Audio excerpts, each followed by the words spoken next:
Revisi Undang-Undang Nomor 2 Tahun 2020 tentang Pilkada akhirnya disahkan menjadi usulan inisiatif DPR dalam rapat paripurna DPR kemarin.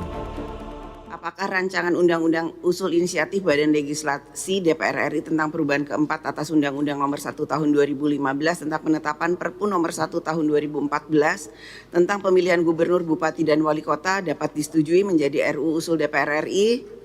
Setuju. Revisi Undang-Undang Pilkada disahkan jadi usul inisiatif DPR dengan alasan agar kepala daerah terpilih dapat dilantik secara bersama pada Januari 2025 dengan memajukan pilkada dari bulan November menjadi September 2024. Dari 9 fraksi DPR, hanya fraksi PKS yang menolak, sementara fraksi Demokrat dan PKB menyatakan ada catatan. Fraksi PKS menyebut disahkannya revisi Undang-Undang Pilkada dalam rapat paripurna semakin mengentalkan unsur kepentingan Presiden Joko Widodo yang harus diakomodir DPR. Anggota Badan Legislatif DPR Mardani Alisera mencurigai ada titipan istana mengenai proses revisi Undang-Undang Pilkada terkait percepatan pelaksanaan Pilkada tahun 2024.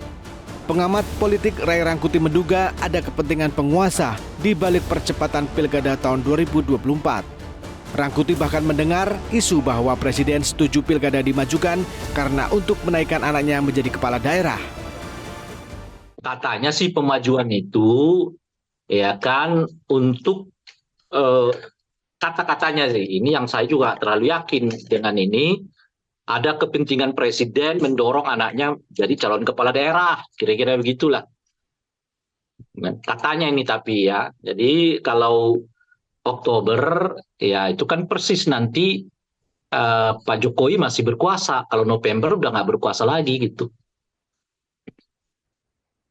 Kata-katanya itu benar apa tidak ya aku juga kurang terlalu serius menanggapi.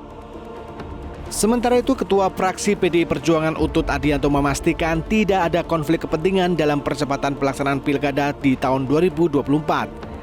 Pasalnya, apabila Pilkada dapat dipercepat, maka kepala daerah dapat dilantik secara serentak pada bulan Januari 2025. Sebelumnya, Menteri Dalam Negeri Tito Karnavian sempat membeberkan sejumlah alasan usulan pemerintah untuk memajukan pelaksanaan Pilkada tahun 2024 dari bulan November menjadi September. Pemerintah menyatakan usulan memajukan pelaksanaan Pilkada didasari atas potensi kekosongan jabatan kepala daerah pada tanggal 1 Januari 2025, serta berbagai alasan lain seperti mempersingkat masa kampanye dan menyerentakkan pelantikan anggota DPRD agar ada keselarasan masa jabatan anggota DPRD dan kepala daerah. Kini pemerintah harus menjamin tidak adanya intervensi atau cawe-cawe di balik dimajukannya jadwal Pilkada tahun 2024. Selain itu, DPR juga harus mempertimbangkan apakah perubahan jadwal Pilkada akan berdampak pada ketidaksiapan penyelenggara pemilu, yakni KPU dan Bawaslu untuk melaksanakan Pilkada. Pasalnya, Pilkada dan Pilpres digelar dalam rentang waktu yang terlalu dekat. Terutama apabila Pilpres mengalami 2 kali putaran, maka penyelenggara pemilu harus menyiapkan strategi yang jitu agar hasil Pilkada, Pemilu, dan Pilpres bisa berkualitas dan dapat dipercaya publik.